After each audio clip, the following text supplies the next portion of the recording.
Muy buenos días a todos. Vamos a dar comienzo a la clase del día jueves 18 de junio, retomando en lo que quedamos la clase anterior referente a formulaciones simples para poder estimar los factores de seguridad de taludes en suelos granulares gruesos sin componente cohesiva en su resistencia al corte. Lo que revisamos en la clase anterior era el modelo más simple de todos, que corresponde a determinar el factor de seguridad de este talud que ustedes ven ahí en imagen, que tiene una inclinación alfa con respecto a la horizontal. Para poder llevar a cabo el análisis, lo que se asume es que se genera una superficie de falla que se asume plana, es la más simple de todas. Y esa superficie de falla tiene una inclinación con respecto a la horizontal definida por un ángulo beta.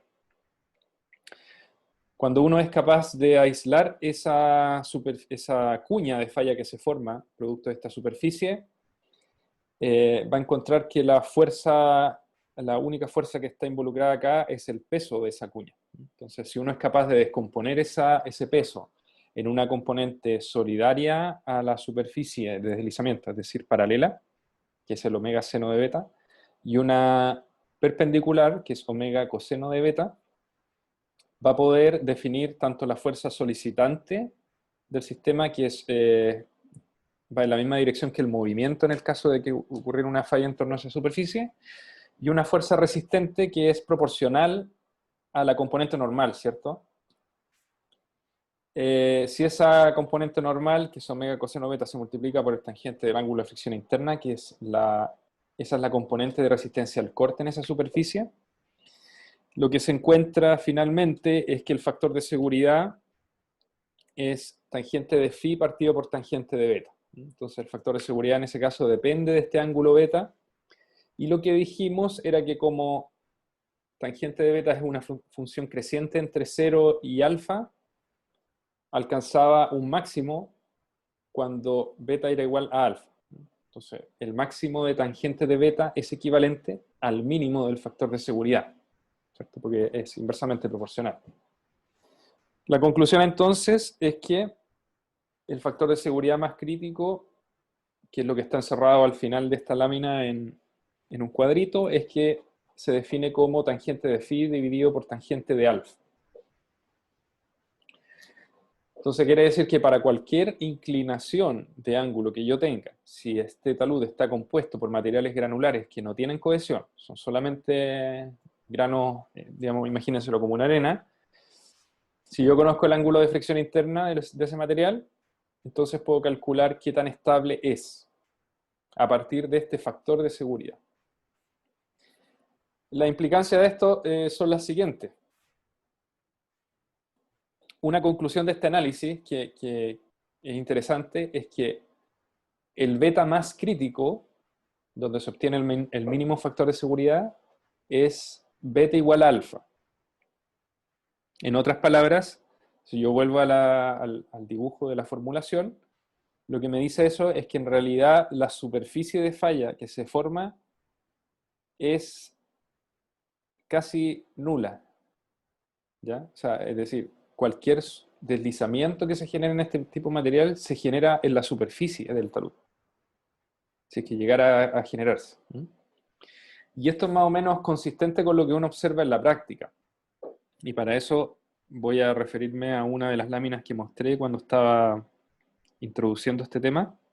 Quizás esta podría ser una lámina apropiada, en la cual yo les mencionaba que en este acopio de maíz se generaba un ángulo natural, ¿cierto? Un ángulo natural de 22 grados. Entonces, el material en sí, por las características que tiene, es la forma de las partículas, la rugosidad de las partículas, y también dependiendo del tipo de material que se tenga en la base donde se está generando este acopio, estas pilas que se generan, ¿cierto?, tienden a llegar a un valor donde el sistema es estable. Entonces, para llegar a esa condición estable, no es que se generen fallas, sino que más bien se generan acomodos de partículas en la superficie. Entonces, ¿qué quiere decir esto? Que es difícil encontrar en materiales puramente friccionales, que no tienen cohesión, superficie de falla muy profunda, sino que más bien es un acomodo de partículas que se originan en la superficie libre de este sistema. Otro ejemplo que también podría ser interesante es este que está acá, también lo conversamos en la clase anterior. Voy a esperar a que se actualice el sistemita que se queda pegado. Ahí está. Entonces yo les conversaba que esta duna estaba formada principalmente por arena y lo que ven ahí es un pequeño deslizamiento, ¿cierto? Y dibujé además una sección transversal indicando esa superficie de falla. Aquí también ustedes ven que a pesar de que hay una superficie de falla que se genera, la superficie es bien superficial. No es del tipo profunda como otros ejemplos que le mostré en la clase anterior. Entonces, como conclusión, generalmente cuando se tienen este tipo de materiales, deformarse superficies de falla se generan en forma muy, muy superficial o incluso en algunos casos simplemente las partículas se acomodan en la superficie. El talud mismo se va estabilizando a través del movimiento de las partículas, pero a lo largo de la superficie. ¿Ya? Es difícil encontrar en estos materiales superficie de falla muy profunda, como por ejemplo, a ver, déjenme ver algún ejemplo de la clase anterior. Disculpe que lo mareé tanto. Como este, por ejemplo. Este caso es una superficie de falla muy profunda. Aquí hay una imagen mejor, que acá está explicada en más detalle, ¿cierto? Entonces, ese tipo de fallas es difícil de encontrar en materiales puramente friccionales. Esa es la conclusión más o menos del análisis. Es consistente entonces el modelito con lo que nosotros estamos observando en la naturaleza. Voy a volver a la presentación anterior. Ya, entonces, la ecuación es factor de seguridad tangente phi dividido por tangente alfa, donde alfa es la inclinación del talud. Si alfa obviamente es igual a phi, eso quiere decir que está el talud en una condición crítica, en una condición de equilibrio límite. Factor de seguridad igual a 1. Ya, si yo lo quisiera empinar un poco más, no puedo, porque el ángulo de fricción que tiene ese material no me lo permitiría. Bueno, el segundo análisis que quiero ver en la clase de hoy, son 4 en total, terminaron el primero, vamos a pasar el segundo, es qué pasa si ahora a esa cuña de falla que analicé en el caso anterior, le incorporo una componente pseudoestática. Y esa componente pseudoestática va a estar asociada a un evento sísmico, un terremoto, ¿cierto? Entonces ya nosotros hemos visto este concepto anteriormente en el caso de muros. En muros de contención nosotros también teníamos que considerar esa componente pseudoestática tanto en la cuña de falla que se formaba como en el muro mismo. Es una fuerza inercial que trata de representar el efecto del terremoto sobre la estructura de contención. En este caso ocurre exactamente lo mismo. En este caso nosotros consideramos ese efecto del terremoto a través de esta fuerza inercial que es K sub h por W, donde K sub h es el coeficiente sísmico. Es exactamente lo mismo. Este coeficiente sísmico, si bien no debería ser exactamente el mismo que en el caso de muros de contención, generalmente se entiende que podría ser el mismo. ¿Qué quiere decir esto? Si yo estoy en un proyecto, por ejemplo, en un proyecto relativamente importante y yo necesito considerar el efecto del terremoto en todos mis diseños, yo voy a solicitar un estudio de riesgo sísmico y ese estudio de riesgo sísmico me va a recomendar usar un coeficiente sísmico. ¿Ya? Y ese coeficiente sísmico rara vez se divide entre los coeficientes sísmicos que yo debo usar para taludes, para estructura de contención, sino que más bien siempre se utiliza un solo coeficiente para todas las estructuras. Entonces, rara vez uno discierne si es que es el coeficiente sísmico horizontal para taludes o para muros. Se usa el mismo. Entonces, por ejemplo, si en un proyecto se habla de un coeficiente sísmico de 0,2, se usa para casi todo el mismo coeficiente. Hay una pregunta de Orlando. Dame un segundo, Orlando. No, parece que no. Te voy a dar la palabra, Orlando, para que hagas tu pregunta. Hola, buenos días. Hola, Están hablando. buenos días, profesor. Solo una consultita. Aquí las fuerzas solicitantes, ¿en qué dirección van? Pregunto por las componentes en que se está dividiendo el peso y el peso por caso H. Ujú. Ya, gracias por la pregunta, Orlando. La, el peso en este caso actúa en la misma dirección que en el caso anterior, digamos, vertical hacia abajo, y la dirección de la componente pseudostática siempre se ubica en la dirección más desfavorable. Si yo, por ejemplo, pusiera el caso H por W en la otra dirección, esa sería una dirección favorable, porque estoy de alguna manera aumentando la normal. Entonces, si yo la pongo hacia la derecha, estoy en una condición súper desfavorable porque una de las componentes del caso H por W está solicitando, que es caso HW coseno de beta, y además estoy reduciendo la normal. Entonces tiene el doble efecto. Ayudo a la solicitación y reduzco la normal. Entonces se utiliza siempre, se considera siempre hacia afuera del talud. Esa es la dirección que uno debería considerar en estos casos. Lo mismo ocurría para el caso de muros de contención. Entonces, en el ejercicio de ayer, por ejemplo, que era un muro diseñado en forma pseudostática, lo que había que hacer era considerar todas las fuerzas pseudostáticas actuando solidarias al movimiento que uno quería calcular, ¿cierto? Que era la condición activa. En este caso ocurre exactamente lo mismo. Para poder resolver este caso, entonces, lo que se hace es exactamente análogo al caso anterior. Lo único que no se nota muy bien aquí son los ángulos, pero todos los ángulos que salen indicados aquí son beta. El beta, que es la inclinación de la superficie de falla. Entonces, si uno identifica las fuerzas solicitantes, además de la componente del peso, que es omega seno de beta, yo voy a tener una componente de caso H por W, ¿cierto? Que es caso HW por coseno de beta.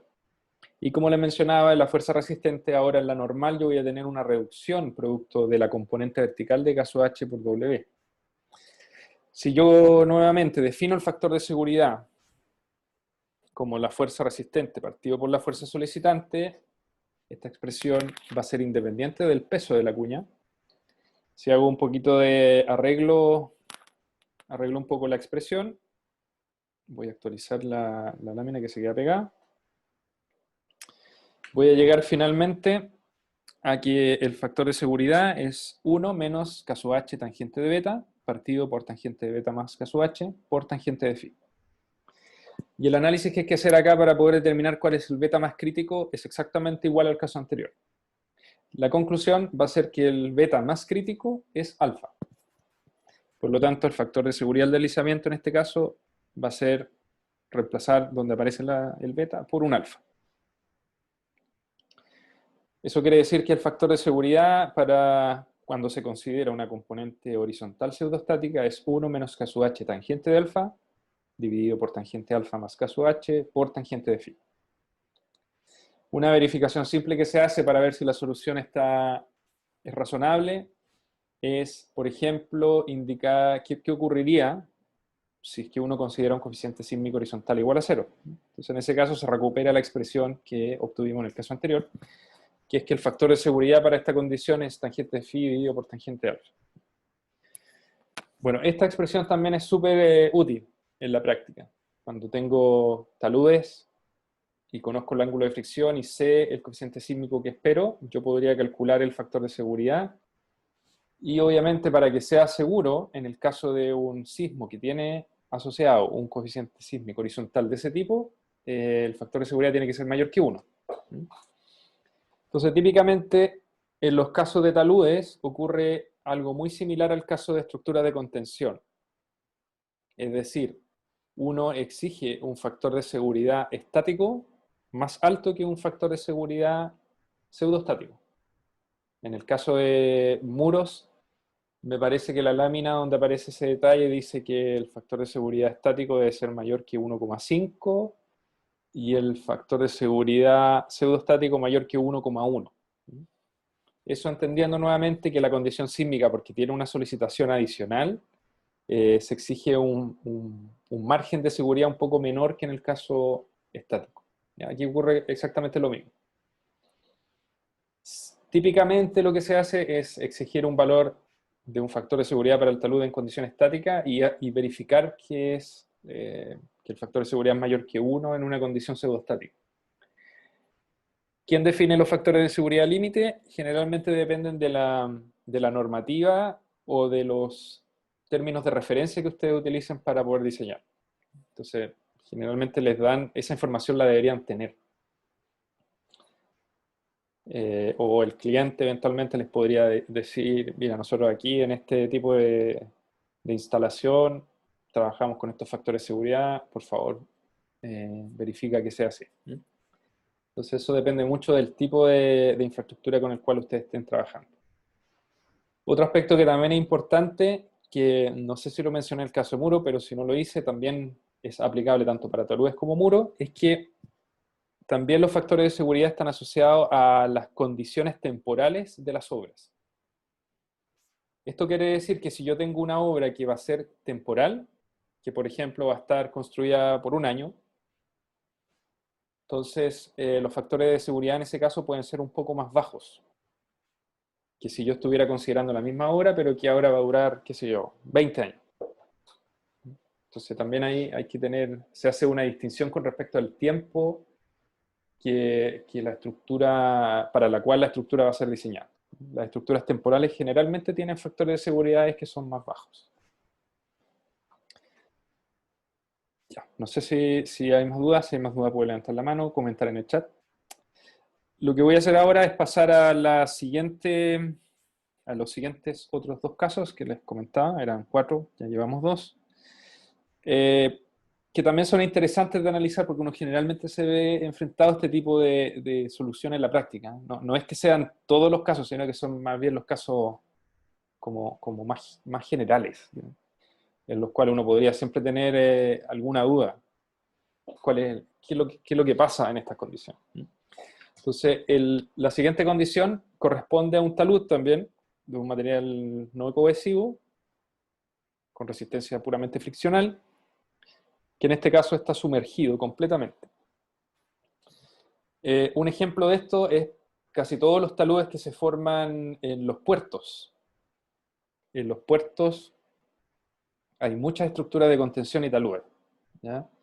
Y muchas veces para poder facilitar el atraque de barcos en el puerto, se draga mucho material. Dragar quiere decir una excavación submarina.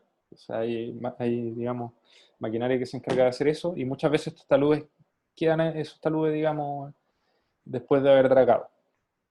Entonces la idea siempre es verificar si esos taludes son estables o no.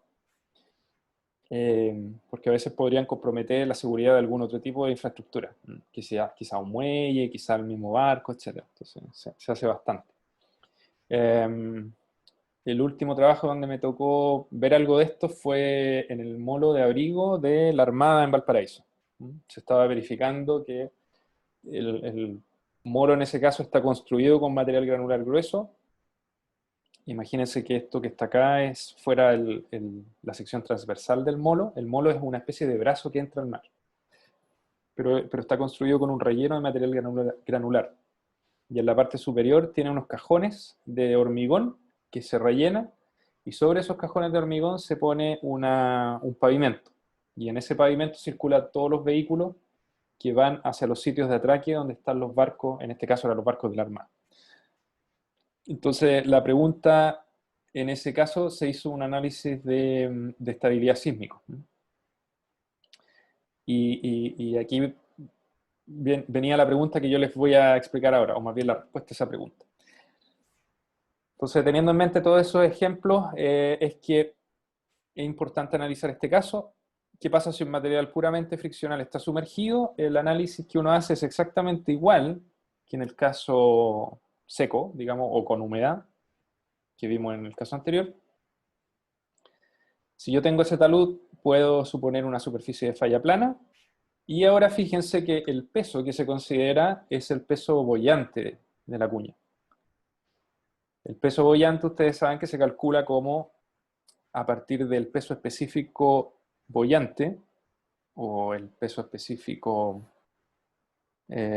efectivo, si lo quieren ver de alguna manera, que es el gamma SAT menos el gamma del agua. Esto ya lo habíamos visto cuando vimos los efectos del agua en estructura de contención. Entonces, el peso, que no está aquí explícitamente porque al final se cancela, digamos, pero el peso de la cuña, el peso efectivo, se calcula como, bueno, el área de eso, el área transversal lo voy a llamar, por ese peso boyante. ¿Sí? Y el área transversal ustedes lo pueden sacar por geometría. Eso les va a dar un peso que va a ser por unidad de longitud entrando y saliendo de la pizarra. Igual que en el caso de muro. Entonces acá el análisis no cambia en nada, es exactamente igual que el caso seco, solo que ahora los pesos son boyantes. El factor de seguridad, en el caso anterior nosotros teníamos una definición de factor de seguridad que era fuerza resistente partido por fuerza solicitante, proyectando las fuerzas a lo largo del eje X, en este caso que aparece en el dibujo, y la normal proyectándola en el eje Y. Fíjense que el factor de seguridad en este caso es exactamente igual al en el caso anterior porque los pesos se cancelan. Entonces da lo mismo que sea un peso boyante o no, se cancela de la misma manera. La expresión a la que llegamos es tangente de phi partido por tangente de beta. Como el factor de seguridad depende de beta, tenemos que ver cuál es el beta más desfavorable, que hace que el factor de seguridad sea mínimo, y la conclusión es que alfa, cuando beta es igual a alfa, el factor de seguridad es mínimo. Entonces, el factor de seguridad en este caso queda igual que en el caso anterior. Tangente phi partido por tangente alfa. Una acotación, y es que el phi en ese caso tiene como una especie de tilde arriba, ¿cierto? Y es más que nada porque se refiere a que está calculado en condiciones efectivas. Sea en condiciones efectivas como está explícitamente en esta lámina, como sin el tilde en la explicación anterior, en el caso seco, ese sería para el material el mismo ángulo de fricción interna, no hay diferencia, ¿ya? Es solamente una anotación. Una anotación porque se está considerando que esto está completamente saturado. Pero si yo tuviera una arena que tiene un ángulo de fricción de 33 grados, por ejemplo, si esa arena está seca o está sumergida, el ángulo de fricción es exactamente el mismo. Yo tengo que hacer el mismo cálculo. Si la inclinación fuera alfa para los dos casos, dado que el ángulo de fricción es el mismo, sea sumergido o no, entonces el factor de seguridad va a ser el mismo. Podrían, ahora, si yo me voy a casos, aquí lo que hemos analizado son casos extremos, es decir, una condición completamente seca y una condición completamente saturada. En la naturaleza y en las obras de ingeniería no siempre existen esas condiciones tan ideales. Siempre hay condiciones intermedias, grises, en las cuales el material podría tener un grado de humedad que, que esa humedad que tienen las partículas o que tiene el material granular podría hacer las veces de una especie de cohesión. ¿Ya? Entonces, por el hecho de tener un poco de cohesión, podría presentar mecanismos de falla un pelito distintos a los que hemos visto acá, con superficies de falla que a lo mejor son un poco más profundas. Así que igual hay que mirar esos casos con algún nivel de atención y a lo mejor hacer otro tipo de verificación para saber si voy a tener o no esa, entre comillas, cohesión asociada a un cierto nivel de humedad que podría tener el material. Aquí estamos viendo casos bien extremos, digamos. La realidad nunca es tan extrema. Pasando por último al cuarto caso, que es el caso donde yo tengo un talud sumergido y a la vez tengo que considerar el efecto de un terremoto con una fuerza pseudostática K sub H por W. Ya. Este es el caso que les mencionaba antes cuando me refería a este caso del molo. La pregunta es, ¿cuál es la fuerza pseudostática que yo debo considerar? En el caso seco yo les dije que era K sub H por W, donde W asumo que es el peso seco de la cuña que se forma. En este caso es un poco más complicado, porque dado que estoy en una condición sumergida, yo les dije en el caso estático que el peso debía ser el peso efectivo, ¿cierto? Calculado con el gamma boyante. Entonces yo podría decir, bueno, entonces eso quiere, siguiendo la misma lógica, yo podría asumir que la componente pseudostática entonces también la debo calcular con el gamma boyante. Y aquí viene la diferencia. Generalmente en estos casos que están sumergidos, se asume que la carga sísmica tiene una frecuencia un poco alta, digamos, para el sistema, alta frecuencia para ese sistema, y en general cuando se produce el movimiento, el drenaje del agua no es tal, ¿ya? Y más bien uno debiera considerar como fuerza inercial el peso total de la cuña, no el peso efectivo. Entonces, este W que aparece acá, que lo voy a resaltar en rojo, este de acá debería ser el peso total.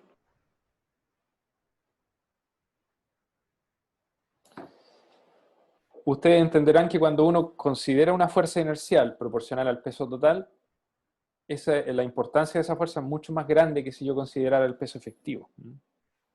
Entonces también, de alguna manera, me estoy poniendo en una condición más conservadora, en que asumo que para un coeficiente sísmico K sub H dado, yo voy a tener una fuerza inercial un poco mayor.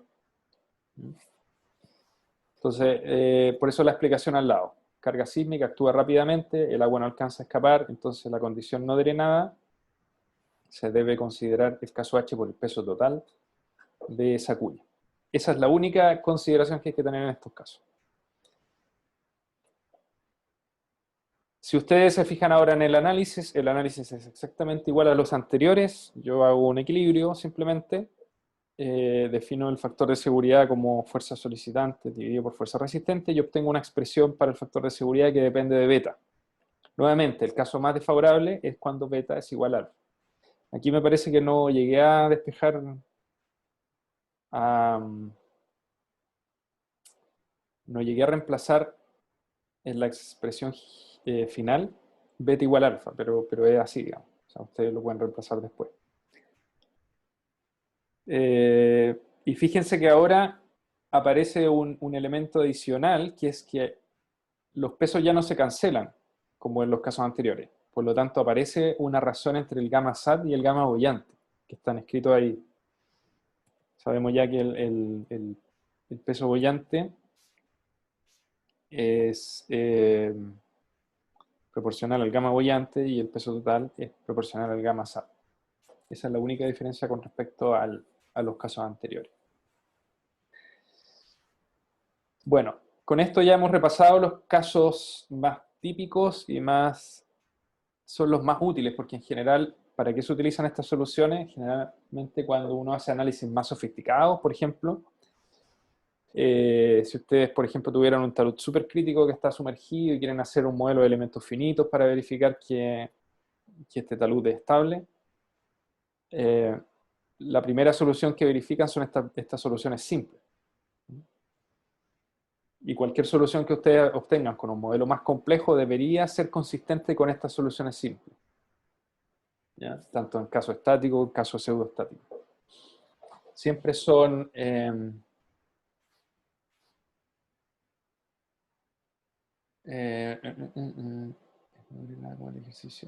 Ya, hay una pregunta de Consuelo, súper buena pregunta. ¿Qué sucede si se tiene resistencia no drenada como en el ejercicio? Generalmente, cocina, a ver si me da esto. Cuando, este otro tipo de problema, ¿ya? Es una súper buena pregunta porque en realidad en estos cuatro casos estamos asumiendo de alguna manera que el comportamiento del material es drenado. O sea, la resistencia al corte, fíjense que en todos los casos se calcula como tau igual sigma por tangente de phi. Nosotros ahora lo asumimos como fuerzas, pero en realidad estamos implícitamente asumiendo que la resistencia al corte del material se puede establecer como Coulomb sin cohesión. Repito, tau igual sigma por tangente de phi. Eso es lo que estamos asumiendo.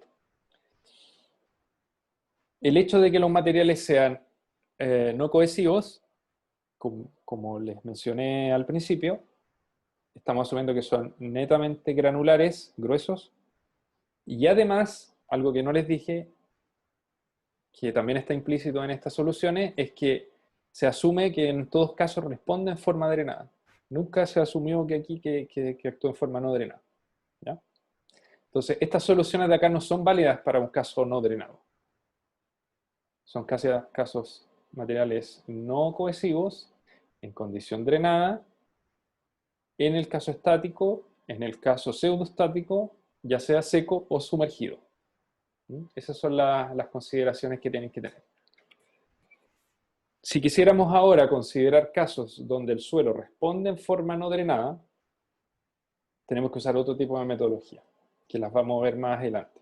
Hoy día yo creo que vamos a introducir el tema, que es el método de las dovelas, que es el método más general, que se utiliza en los software de equilibrio límite para calcular estabilidad de taludes. Y también hay otros métodos que son simplificados, que nos permiten verificar, son soluciones que uno puede hacer en el escritorio, digamos, como estas mismas que aparecen acá, para poder verificar las soluciones que uno obtiene con metodología un poquito más compleja.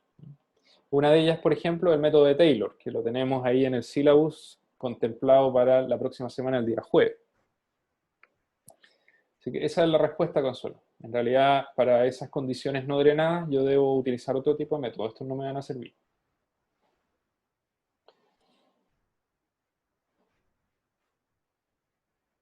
Ya, entonces, lo que vamos a ver a continuación es la introducción del método más general que existe para poder establecer estabilidad de taludes, que es un método de equilibrio límite que se llama. Equilibrio límite porque lo que me interesa en ese caso no es el comportamiento del material en términos de tensión-deformación. Todo lo que nosotros vimos en la primera parte del curso, cuando veíamos comportamiento de suelos, de materiales granulares, nosotros, recuerden, siempre le poníamos mucho énfasis hacia el material se comportaba en forma contractiva, si se comportaba en forma dilatante, qué tan, entre comillas, empinadas eran las curvas tensión-deformación, si alcanzaban un pico o no, etcétera, ¿cierto? Esa discusión generalmente en los modelos cuando uno quiere resolver problemas asociados a suelo, todos esos comportamientos que son súper importantes, uno los sintetiza en un modelo constitutivo. El modelo constitutivo lo que hace es relacionar tensiones con deformación. Por ejemplo, un modelo constitutivo muy simple, el modelo elástico de Hooke, ¿cierto? El cual usa dos constantes para poder definir un modelo. Entonces los materiales granulares ustedes vieron que no eran lineales, sino que eran no lineales, lo cual quiere decir que se requiere definir modelos que sean un poco más complejos, etc. Entonces toda esta familia de modelos más simples, que no están interesados en el comportamiento del material, sino que más bien están interesados en la resistencia del material, se conocen como métodos de equilibrio límite. Uno de los mejores exponentes de ese método es el método de las dovelas, que les voy a mostrar a continuación. Este apunte que aparece acá, se lo subí en la mañana a Ucursos. Este apunte es más bien una especie de resumen con las principales ecuaciones del método, las principales consideraciones. No está el detalle absoluto, y quizá haya cosas que yo vaya a tener que explicar acá en esta clase, tanto hoy día como el día martes, pero aparece lo suficiente como para que ustedes lo entiendan. La idea de las clases que vamos a hacer en geomecánica es que ustedes entiendan cuál es el trasfondo del método, pero yo diría que lo más útil es utilizar estos métodos en software comerciales, ¿ya? El software que nosotros vamos a utilizar en este curso se llama GeoSlope, no, se llama Slope W, software.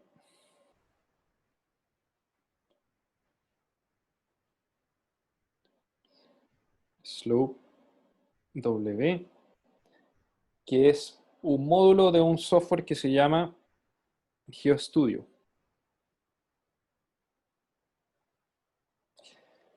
Este software se utiliza bastante en la práctica profesional, tiene una versión de estudiante, que si ustedes googlean, yo les voy a postear después el link. Pueden descargar la versión de estudiante, que es relativamente completa para hacer los ejercicios que se requieren a este nivel en los estudios de ingeniería, ¿ya? La idea es que cuando ustedes realicen la tarea de este curso, que se las debo presentar el próximo miércoles, y ustedes la deben entregar el día 22 de julio, utilicen el software que implementa estas soluciones que les voy a comentar acá. Entonces, en el fondo, estas clases son para que ustedes puedan entender de dónde viene la lógica de cálculo y algunas consideraciones de la formulación de estos métodos. ¿Ya? Y esta familia de métodos que están implementados en este software, que en general se conoce como método de las dovelas, son métodos de equilibrio límite. ¿Ya? Es una característica. Así como hay métodos de elementos finitos, métodos de diferencias finitas, métodos de elementos discretos, métodos de elementos espectrales, esta es una familia de métodos, de soluciones que están basadas en equilibrio límite. Entonces, lo que ustedes ven acá es un talud que está en el cual aparece una superficie de falla. La superficie de falla, en este caso, fíjense, es de forma circular.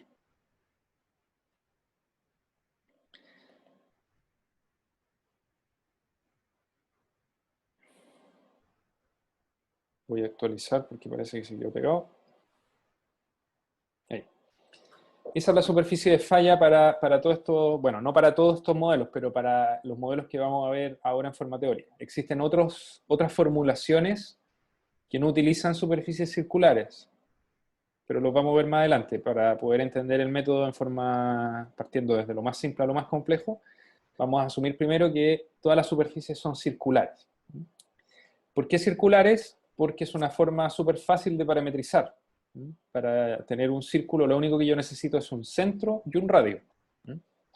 En este dibujo en particular, lo que se está analizando es una superficie circular que tiene su centro ubicado acá y tiene un radio R chico, que no se ve muy bien en la figura, la verdad. R.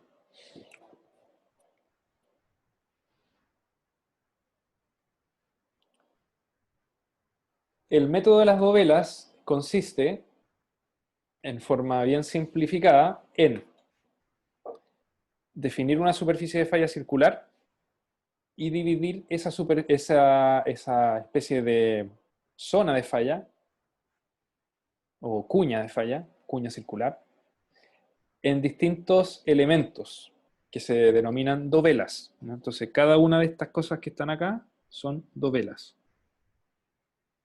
Yo no sé si en otros países le llamarán dovelas también.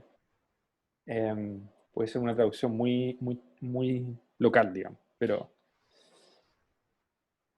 esos bloquecitos que ustedes ven son las dovelas. Entonces, fíjense que en este caso yo tengo 1, 2, 3, 4, 5, 6, 7, 8 dovelas. He discretizado en 8 dovelas la superficie de falla completa. o más que la superficie, la zona de falla completa. ¿Mm? Y lo que aparece ahí es el análisis de las fuerzas para una dovela en particular, que es la dovela número 6, según el cálculo que nosotros hicimos. Entonces, esa dovela en particular tiene un peso que se llama WI, dado que la dovela 6 debería ser el W6. Por otro lado, aparece una fuerza en la base de la dovela que se denomina SI, que es la resistencia. Entonces, WI es el peso de la dovela y SI es la resistencia al corte en la base de la dovela I. Entonces, todo ese SI, dado que nosotros vamos a hacer equilibrio en momentos, es una fuerza por unidad de longitud. Quiere decir que si fuera una resistencia de un material que tiene cohesión y fricción, ¿cierto? Sería proporcional, sería algo así como C por el largo, donde C es la cohesión, más la fuerza normal por tangente de phi, la fuerza normal de esa superficie, ¿cierto? Todas estas son fuerzas por unidad de longitud. Lo voy a poner aquí. El peso también. El peso también es fuerza por unidad de longitud.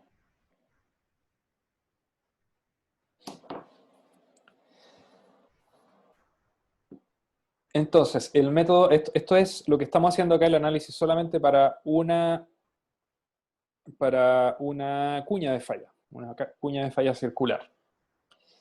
Entonces, lo que hace el método es dividir en muchas dovelas. Aquí aparecen simplemente 8, para que se vea bien, para que ustedes puedan notar la diferencia entre una dovela y otra. Lo que se hace en la práctica es, en realidad, dividir en dovelas muy chiquititas. Son súper, súper chicas. O sea, yo puedo tener esa superficie dividido en 100 dovelas, por ejemplo. Entonces, cada una va a ser casi una columna. Eso quiere decir que la dovela en particular, si yo la quisiera ver como un zoom,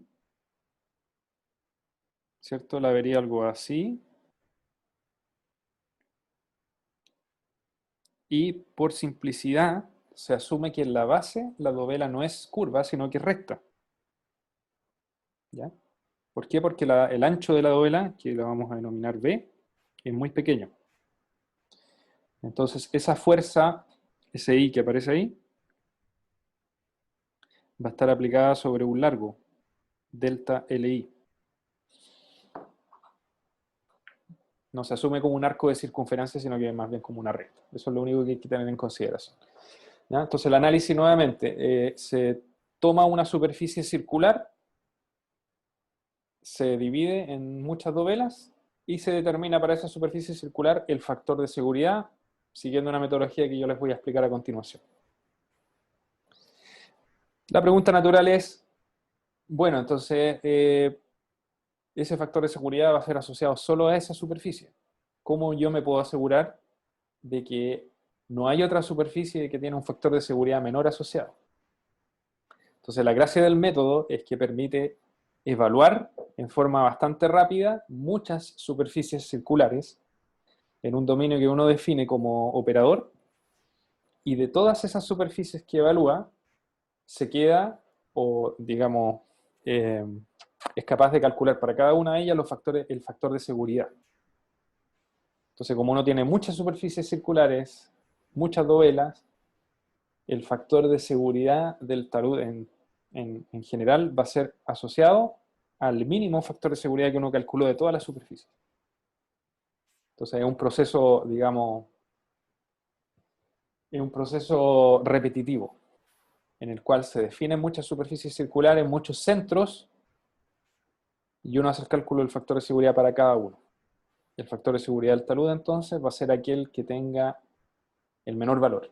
Entonces vamos a ver en las siguientes clases ejemplos, partiendo de cómo uno puede construir un modelo, cómo uno puede definir cuántas superficies circulares evaluar, dónde ubicar los centros de estos círculos, donde ubicar la entrada de la superficie de falla y la salida de la superficie de falla, cómo definir el número de dovelas y cómo el software, por ejemplo, procesa hasta llegar a la solución final. En términos de nomenclatura, esta parte de acá de la superficie de falla que estoy resaltando con una flechita se llama entrada de la superficie. Y este de acá se conoce como salida. Simplemente porque la superficie de falla entra por un lado y sale por el otro. Entonces, para definir los modelos de este tipo, uno usualmente define dónde quiere que estén las entradas, dónde quiere que estén las salidas y en qué lugar quiere que estén los centros, o, que es lo mismo, definir cuáles son los radios que quiere evaluar. Entonces, uno define esos parámetros y el software hace una búsqueda inteligente, evalúa todas esas soluciones y le da el valor final. El valor final, que es el factor de seguridad que me interesa. Esa es más o menos la lógica de cálculo, es como un cálculo de fuerza bruta, ¿no? Porque no es que haya una metodología de búsqueda de mínimos, ¿cierto? Sino que más bien es una evaluación de múltiples soluciones, como una especie de Monte Carlo.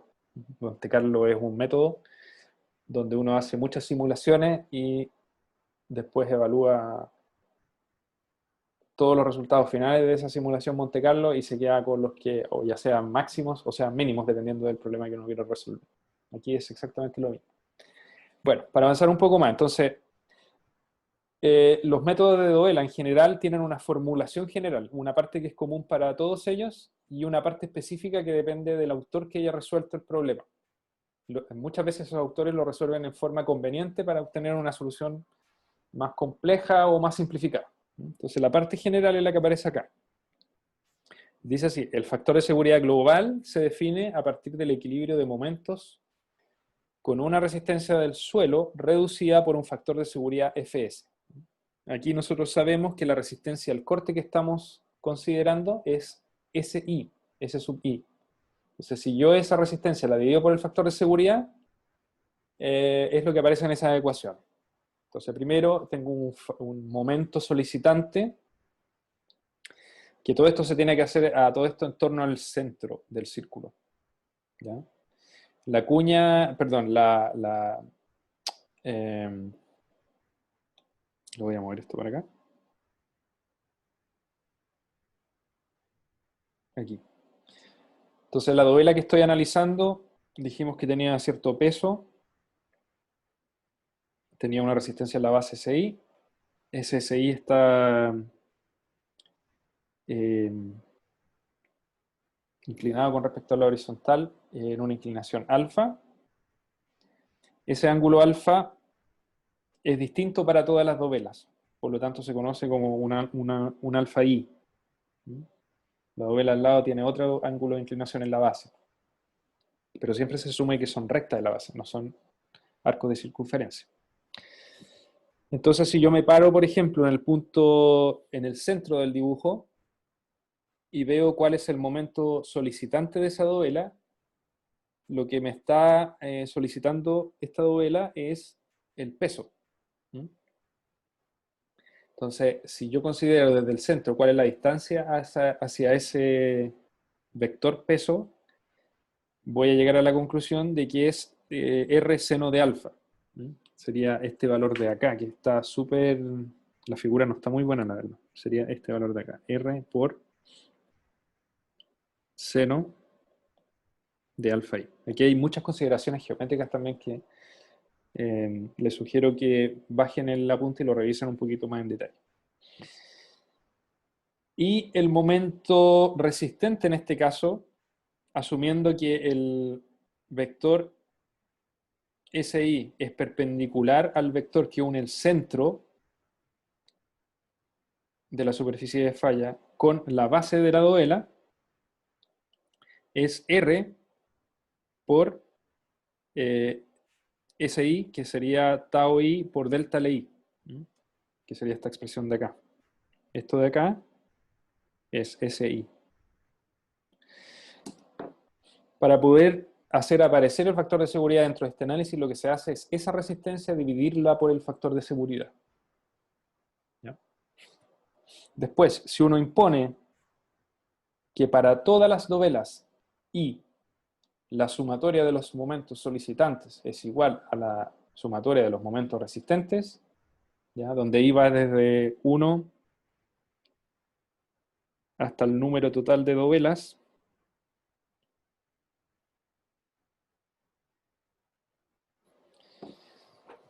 y reemplaza las definiciones de M de los momentos solicitantes y los momentos resistentes, va a obtener una expresión para el factor de seguridad.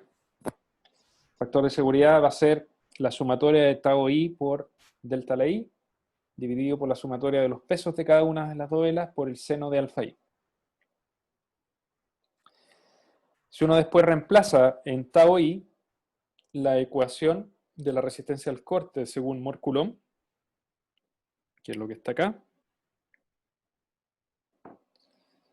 el factor de seguridad ahora va a quedar como una función de sigma I', donde sigma I' es el esfuerzo efectivo en la base de la dovela.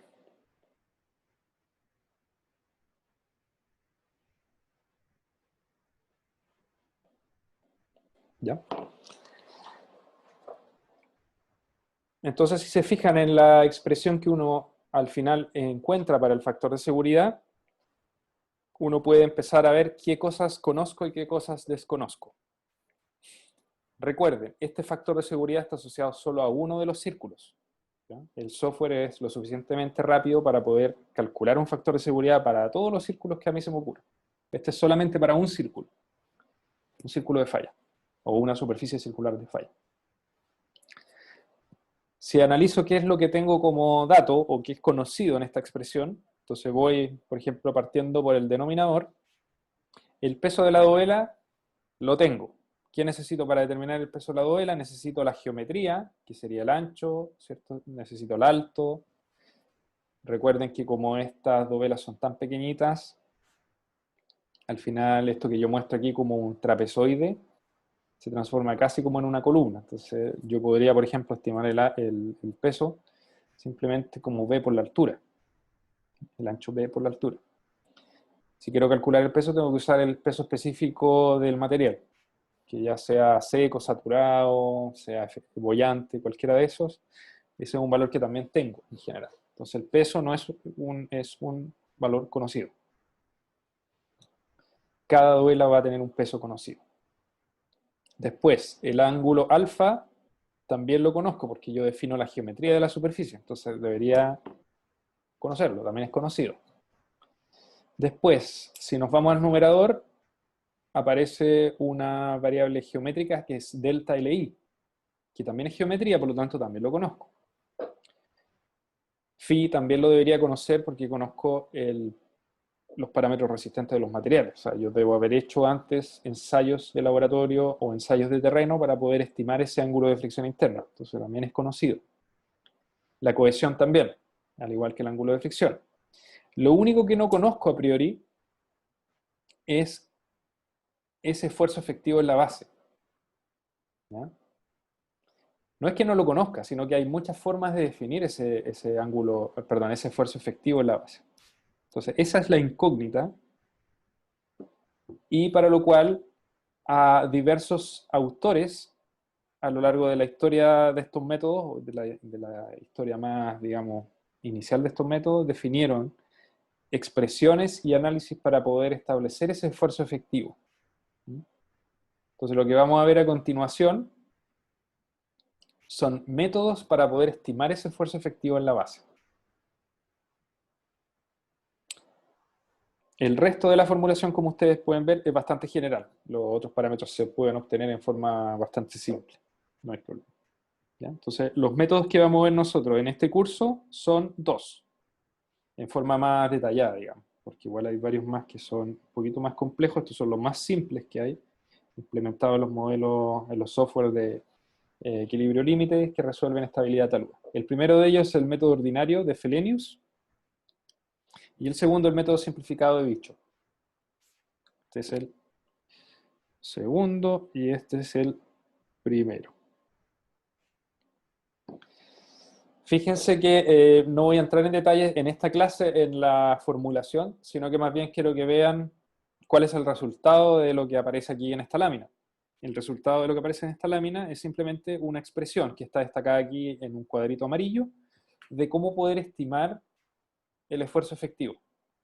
¿Ya? Entonces, el esfuerzo efectivo, fíjense, para este caso, del método de Fellenius, que es el más común de todos, se puede determinar como el peso de la dovela por el coseno del alfa. Todos estos son con un subíndice i, que no está explícito, pero sí, dice arriba las expresiones son válidas para la dovela i, dividido por el delta L y menos la presión de poro que puede haber en esa base por el coseno al cuadrado del ángulo alfa.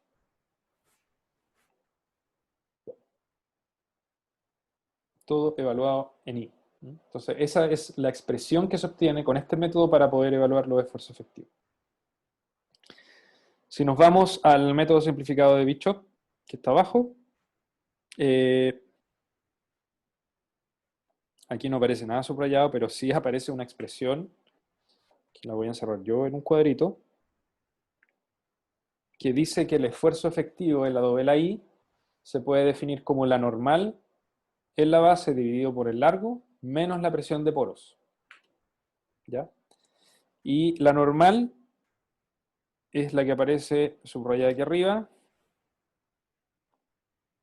Ustedes después pueden ver el desarrollo con más calma.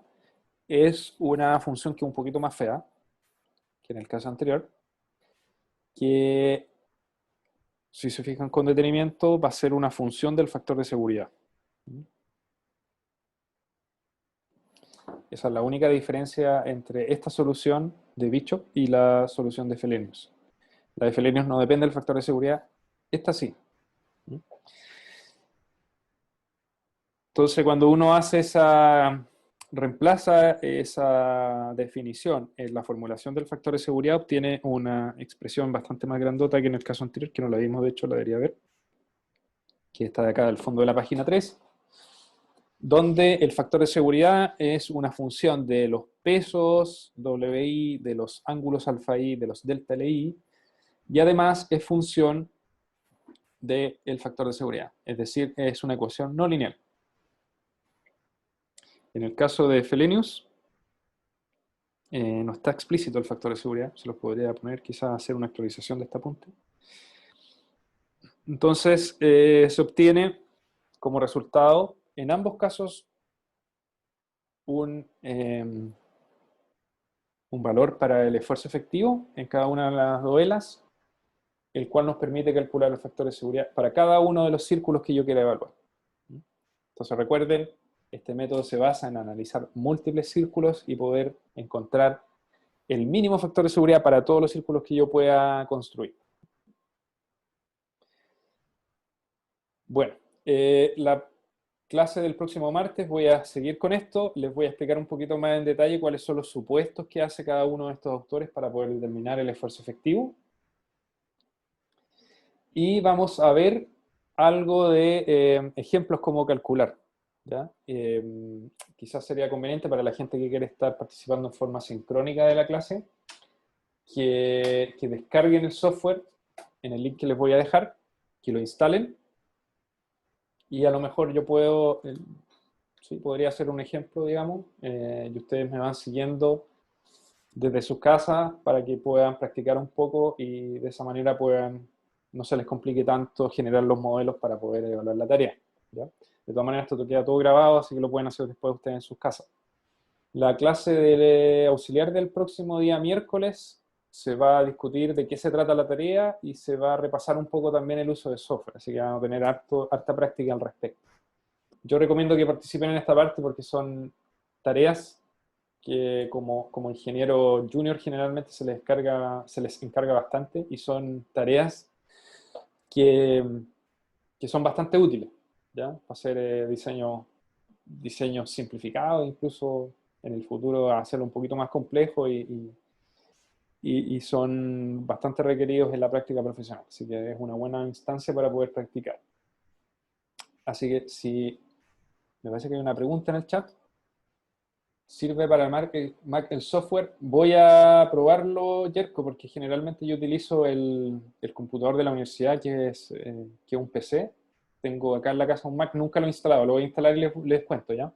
Yo me imagino que sí, pero voy a trabajar un poquito antes del ejercicio para contarles si es que hay algún tipo de incompatibilidad con los Mac.